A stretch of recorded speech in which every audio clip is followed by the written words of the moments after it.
On parlait tout à l'heure du hameau de l'Écho, je vous l'ai présenté dans le sommaire. Mais si, monsieur Jean Seb, c'est à vous d'en parler, me semble-t-il, puisqu'on va te suivre, mon Absolument. guide. Parce que je vais vous emmener ce matin dans ce bout du monde, à quelques kilomètres de Lens-le-Bourg. On prend la route du col de l'Iseran, le plus haut col routier à 2770 mètres. Et on se retrouve, du coup, à Bonneval-sur-Arc, dont nous parlait Laurent. Et puis, si on continue un petit peu la route, on tombe sur une merveille de village absolu, dans un paysage inouï. On est à peu plus de 2000 mètres d'altitude. On tombe sur le hameau de l'Écho. Et là, on a des maisons en pierre, des toits de lauze, un écrin de montagne tout à fait incroyable. Village, hameau classé en Et 1971. que dit l'Écho? Un hameau qui est un but de randonnée en soi. Alors c'est vrai qu'il n'était pas habité toute l'année, ce village, et puis depuis cette année, il y a une famille qui a décidé de rester tout l'hiver, qui a décidé d'accueillir les randonneurs. Évidemment, ça demande un peu de logistique. Reconnu pour être le département le plus montagneux de France, la Savoie est une véritable terre d'accueil pour les amoureux de randonnée. Des montagnes qui préservent encore aujourd'hui de multiples trésors. À 2100 mètres d'altitude, le hameau de l'Écho est l'une de ces merveilles. Et ce petit village authentique laisse à penser qu'on se trouve ici, au bout du monde. Un site d'exception qui servit de décor au film Belle et Sébastien de Nicolas Vanier. Et aujourd'hui, si quelques privilégiés de la région viennent encore ici passer les beaux jours, l'hiver, une seule famille d'irréductibles brave la solitude et surtout les intempéries. Bon, ce matin, il faisait -5. Là, c'est tombé à 0. Il va faire un peu mauvais cet après-midi. Sinon, ça peut arriver à avoir des -20. Mais cette année, on est gâtés.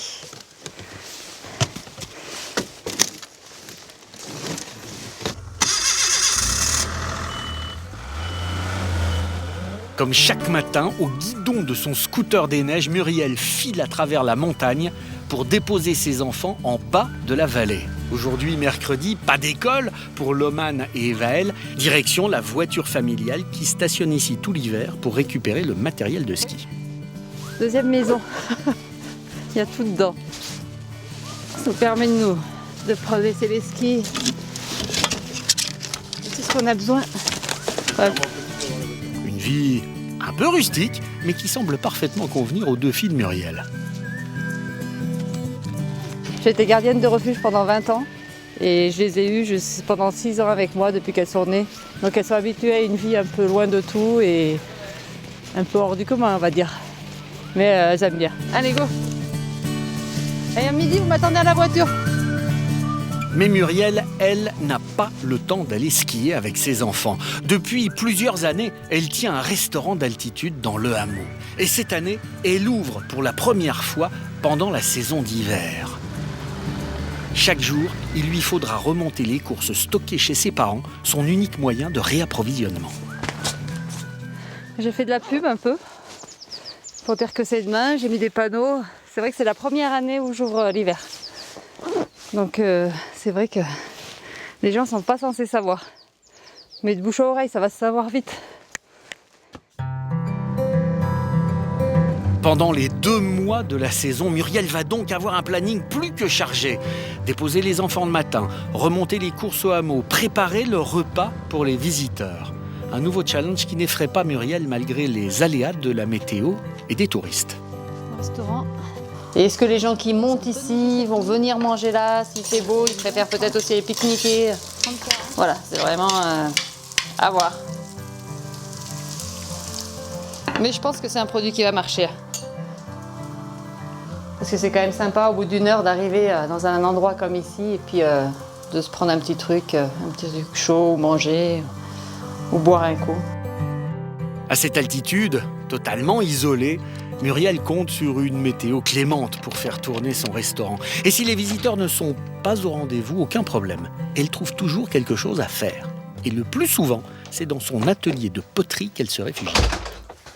Sachant qu'on habite là et qu'on est loin de tout, c'est vrai que c'est important d'avoir une activité manuelle et de savoir s'occuper, quoi. Donc moi je fais ça et en plus j'adore ça, donc c'est vraiment une passion. Non, je regrette rien, non. Non, peut-être dans quelques années quand j'arriverai plus à monter en motoneige. Mais sinon, non. Pour l'instant, je regrette rien. Cette solitude qui plaît tant à Muriel, d'autres ont préféré la quitter pour retrouver un peu plus de confort en bas de la vallée. C'est le cas de Claude, 80 ans, qui n'hésite pas à prendre ses bâtons de randonnée pour rejoindre le hameau de l'Écho. Ici, c'est un peu le roi. Arrivé dans les années 70 avec sa femme, il a connu les derniers survivants de ce village. Et même s'il revient chaque année s'y installer pendant l'été, dès qu'il s'en éloigne, son petit coin de paradis lui manque très vite. J'imagine pas qu'on puisse vivre autrement. Non, c'est pas possible. Je vais souvent en bas dans la vallée, je vais à Saint-Jean, à Modane, mais bon, pas trop longtemps. Pas trop longtemps. Plus qu'un simple habitant, Claude s'est battu pour redonner vie à ce hameau dépeuplé. Avec ses neveux et ses enfants, il a restauré plusieurs de ses maisons en pierre. L'électricité, c'est encore grâce à lui. Mais la plus grande fierté de Claude, c'est la chapelle Sainte-Marguerite. De son éperon rocheux, l'édifice du 12e semble veiller sur le hameau.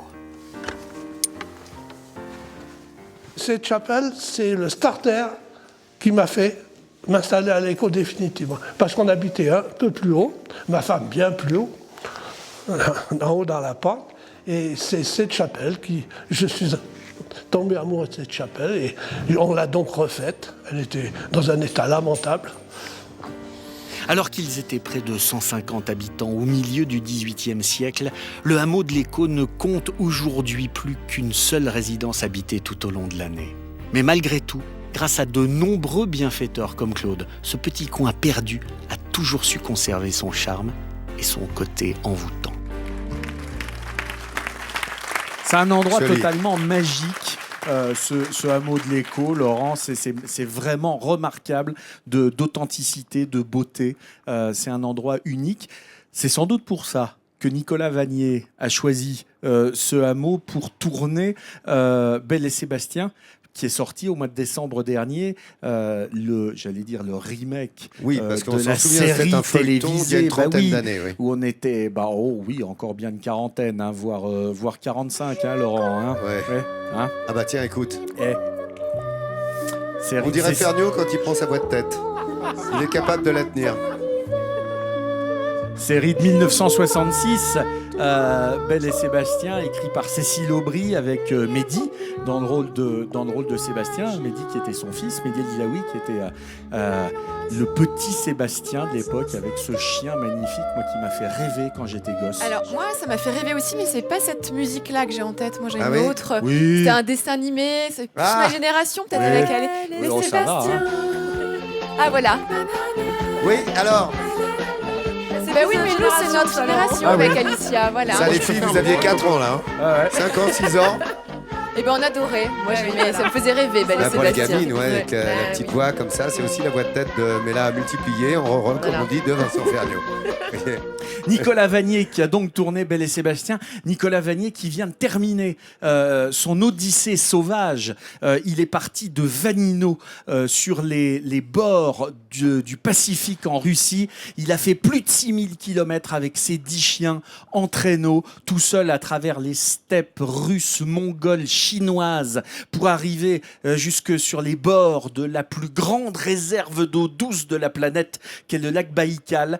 4 mois, presque 4 mois de périple à travers ces terres hostiles. Et je l'ai eu au téléphone samedi quand il est arrivé, Nicolas Vanier, et il me disait que c'est totalement hallucinant. C'est la première fois de mémoire d'homme qu'il n'a pas neigé dans ce Grand Nord, que le Baïkal était gelé mais sans neige, ce qui va avoir des conséquences considérables sur la flore et sur la faune dans ces lieux, et que c'est vraiment une catastrophe écologique. Alors, la classe Jean Seb, hein, quand même. Ouais. Le samedi, il appelle Nicolas Vanier. Moi, j'appelle ma mère, hein, comme tout le monde. Lui, c'est Nicolas Vanier, en Sibérie. Oui, c'est pas l'interview sur la radio qu'il a faite. Il le suivait. C'est vrai que tu l'as suivi pendant un bon moment. Hein. Absolument. Ouais, toutes les semaines. Regardez, vous voyez, alors le chien dont tu viens de parler, eh bien, c'est l'emblème de la station aussi. On a parlé de Flambeau en début de semaine, hein, le chien Vaguemestre, qui a d'ailleurs son monument ici. L'emblème de la station, regardez, il y a un petit chien comme ça qu'on voit un petit peu partout.